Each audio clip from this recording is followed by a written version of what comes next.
বাংলাদেশের রাজনীতিতে গত ৭২ ঘন্টায় যা ঘটল তা এক কথায় অবিশ্বাস্য। যে দলটিকে গত ১৫ বছর ধরে সন্ত্রাসী, মৌলবাদী বা নিষিদ্ধ সত্তা হিসেবে ব্র্যান্ডিং করার চেষ্টা করা হয়েছে, আজ বিশ্বের পরাশক্তিরা সেই দলের দরজায় লাইন দিয়েছে।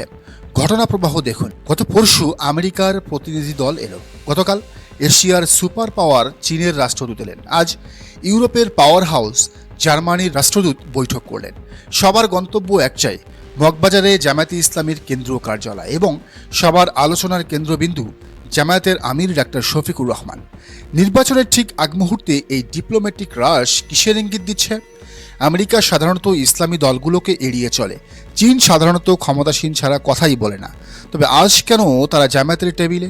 এটা কি শুধুই সৌজন্য সাক্ষাৎ, নাকি জামায়াত আসলেই রাজনীতির মাঠে এমন কোনো খেলা দেখাচ্ছে যা আমরা সাধারণ চোখে দেখছি না? আজকের মেগা বিশ্লেষণে আমরা এই জিওপলিটিক্যাল ভূমিকম্পের পেছনের কারণ খুঁজব। প্রথমে আসি আমেরিকার কথায়। আমেরিকার ফরেন পলিসি বা পররাষ্ট্রনীতিতে সাধারণত পলিটিক্যাল ইসলামকে সন্দেহের চোখে দেখা হয়, কিন্তু বাংলাদেশে ৫ আগস্টের পর আমেরিকার টোন বদলে গেছে। জামায়াতের সাথে মার্কিন কূটনীতিকদের এই বৈঠক প্রমাণ করে আমেরিকা মেনে নিয়েছে যে বাংলাদেশে জামায়াত একটি বিশাল এবং উপেক্ষা করার মতো শক্তি নয়। বিশ্লেষকরা বলছেন আমেরিকার এই আগ্রহের পেছনে আছে ৩টি কারণ। এক, বাস্তবতা স্বীকার। আমেরিকা বুঝতে পেরেছে আওয়ামী লীগ নেই, বিএনপি একা মাঠ সামলাতে পারবে না। একটি ব্যালেন্সড বা ভারসাম্যপূর্ণ রাজনীতির জন্য জামায়াতের মতো সুশৃঙ্খল দলের দরকার আছে। ২, মানবাধিকার ও গণতন্ত্র। জামায়াত গত কয়েক মাসে যেভাবে মন্দির পাহারা দিয়েছে, বন্যা মোকাবেলা করেছে এবং প্রতিশোধ পরায়ণ না হয়ে আইনি প্রক্রিয়ার কথা বলেছে, এই মডার্ন ও ডেমোক্রেটিক আচরণ পশ্চিমাদের নজর কেড়েছে। ৩, ভারতের প্রভাব কমানো। আমেরিকা চায় না বাংলাদেশ পুরোপুরি দিল্লির পকেটে থাকুক, মোদির পকেটে থাকুক। জামায়াত যেহেতু ভারতের আধিপত্যবাদের বিরোধী, তাই কৌশলগত কারণে আমেরিকা এখন জামায়াতকে এনগেজ করছে। আমেরিকা যখন জামায়াতের সাথে বসে, তখন বিশ্বকে তারা একটা সিগন্যাল দেয়, জামায়াত কোনো নিষিদ্ধ বা অদৃশ্য দল নয়, তারা মেইন স্ট্রিম পলিটিক্যাল পার্টি।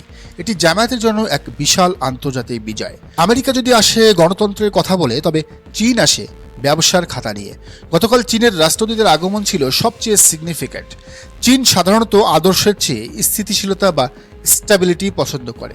চীন জামাতের কাছে কেন বারবার আসছে? কারণ চীন জানে আগামী সরকারে জামাত একটি বড় ফ্যাক্টর হবে। হয় তারা সরকারে থাকবে, অথবা তারা কিং মেকার হবে। চীনের হাজার হাজার কোটি টাকার প্রজেক্ট বাংলাদেশে চলছে।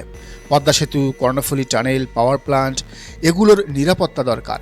চীন বুঝতে পেরেছে বিএনপি যদি ক্ষমতায় আসেও তারা আমেরিকার দিকে ঝুঁকতে পারে, কিন্তু জামাত একটি স্বতন্ত্র পররাষ্ট্রনীতি ফলো করে।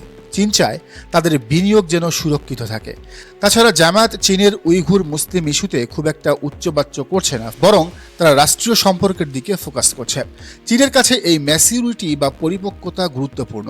চীনের রাষ্ট্রদূত যখন জামায়াত অফিসে যান, তখন বোঝা যায় বেইজিং ধরে নিয়েছে আগামী দিনের বাংলাদেশে জামায়াতকে ছাড়া কোনো সমীকরণ মেলানো যাবে না। আজ এলেন জার্মান রাষ্ট্রদূত। জার্মান হলো ইউরোপের ইঞ্জিন, বাংলাদেশের গার্মেন্টস খাতের সবচেয়ে বড় ক্রেতা। তাদের কনসার্ন হলো শ্রমিক অধিকার, মানবাধিকার এবং সাপ্লাই চেন। জামায়াত শ্রমিক বান্ধব রাজনীতি এবং ট্রেড ইউনিয়ন নিয়ে কাজ করে। জার্মানি এবং ইইউ দেখতে চায় জামায়াত ক্ষমতায় গেলে বা প্রভাব বিস্তার করলে বাংলাদেশের এক্সপোর্ট মার্কেটে কোনো নেতিবাচক প্রভাব পড়বে কিনা। ডাক্তার শফিকুর রহমান তাদের আশ্বস্ত করেছেন, জামায়াতের এই সফট ইমেজ, যেখানে তারা নারীদের অধিকার, শিক্ষা এবং অর্থনীতির কথা বলছে, সেটা ইউরোপীয়দের কমফোর্ট জোন দিয়েছে।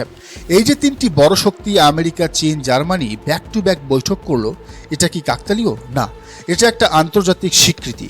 তারা জামায়াতকে নেক্সট পাওয়ার হিসেবে অডিট করছে এবং এখন পর্যন্ত জামায়াত সেই অডিটে ফুল মার্কস পেয়েছে। এই ডিপ্লোম্যাটিক আনাগোনায় কার সবচেয়ে বেশি জ্বালা ধরেছে? সঠিক ধরেছেন, আমাদের প্রতিবেশী ভারত। তাই তারা বিএনপি অফিসে আনাগোনা বাড়িয়েছে।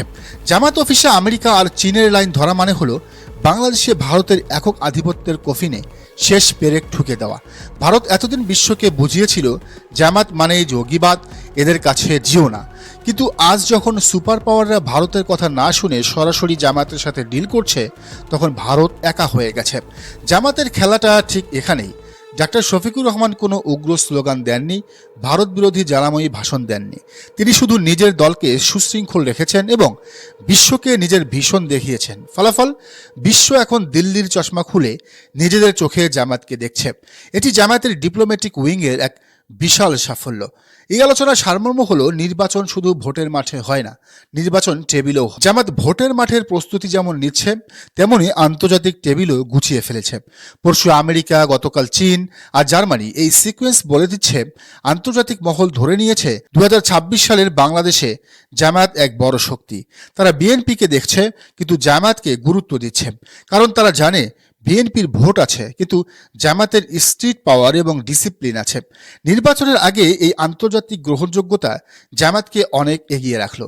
এখন দেখার বিষয় এই ডিপ্লোম্যাটিক বিজয়কে তারা ভোটের বাক্সে কতটা কনভার্ট করতে পারে। তবে একটা কথা নিশ্চিত, জামাত এখন আর সাইড বেঞ্চের প্লেয়ার নয়, তারা এখন মেইন স্ট্রাইকার। দর্শক, আপনার কি মনে হয় জানান মন্তব্যের ঘরে। আর এই চ্যানেলে নতুন হলে অবশ্যই সাবস্ক্রাইব করুন এবং বেল আইকনটি বাজিয়ে রাখুন।